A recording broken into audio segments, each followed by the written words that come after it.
Hi, this presentation is the influence, associations, and risk factors for chlamydia infections in adolescents and young adults. This presentation was done by Rebecca Nunzio, Holly Fougat, and Shira May Moore. Our project goals were to explore the prevalence of chlamydia infections in those aged 14 through 25. We also explored and sought to identify the disparities in infection rates that existed between races, gender, and other identity groups.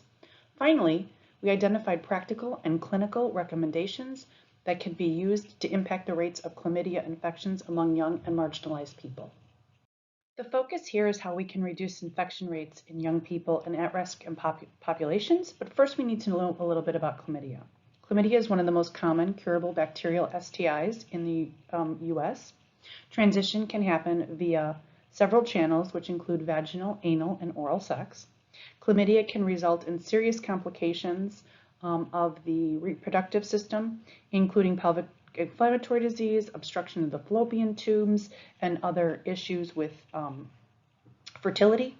This is just a handful of many health concerns associated with chlamydia. However, these can be prevented through routine STI screenings, regular office visits, and preventative health care. But what are the risks of getting chlamydia? Risk factors range from not practicing safe sex to multiple sex partners, previous infections, substance abuse. Our methodology included using 2 national reports, a news article, 25 peer-reviewed studies, and national data and statistics. We sought out keywords chlamydia, young adult, adolescent, impact, prevalence. The databases that were used were the George E. Smathers Online Library, Academic Search Premier, PubMed, and Google Scholar. According to the CDC, there were over 1,800,000 cases of chlamydia reported to the CDC in 2019. It is the most commonly reported STI in the United States.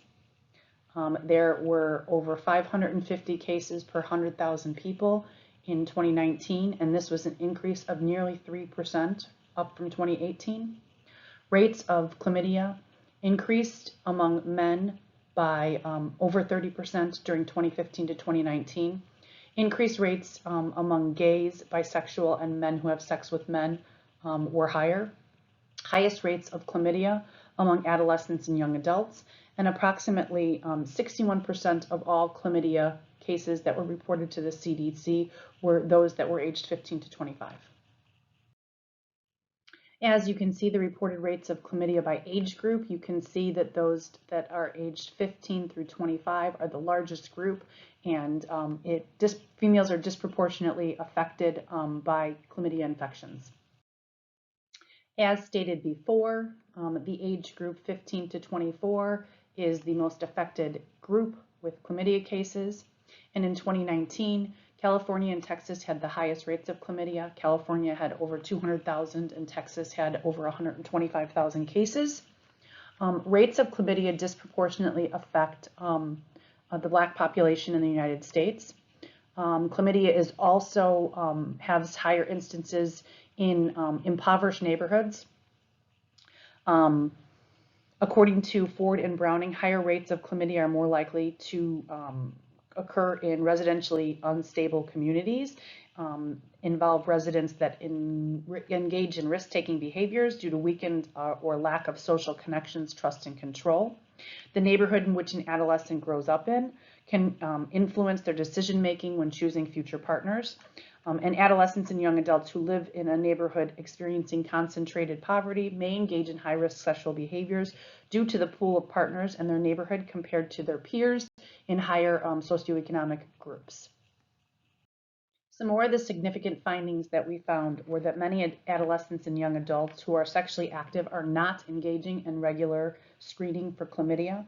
Chlamydia and general STI screening is a great preventative measure because it allows the patient and provider to obtain an earlier diagnosis and begin treatment earlier to prevent spread to others in the community as well as further health complications. This applies during pregnancy as well, so early testing helps to protect the fetus. STI screening during pregnancy is a great preventative measure among the adolescent population. The CDC recommends annual chlamydia screening for sexually active women under the age of 25, including those who are gay, bisexual, and men who have sex with other men. So annual chlamydia screening is also recommended for young men. Another key factor to consider is motivating adolescents and young adults to get STI testing and talk about it with their providers. It's really important for providers to foster open, non-judgmental communication with adolescents and young adults, especially when it involves reproductive and sexual health. This allows them to discuss their health and their well-being, and also educate them about the importance of engaging in regular STI screening and using preventative measures. In a study that uses the theory of planned behavior to explain the intentions of adolescents in relation to getting tested for chlamydia, the strongest predictor was self-identity. Targeting self-identity and other key variables should be addressed in interventions to provide the most effective promotion for adolescents and young adults to get tested. Some of the other significant findings surrounded knowledge, attitudes, and self-efficacy.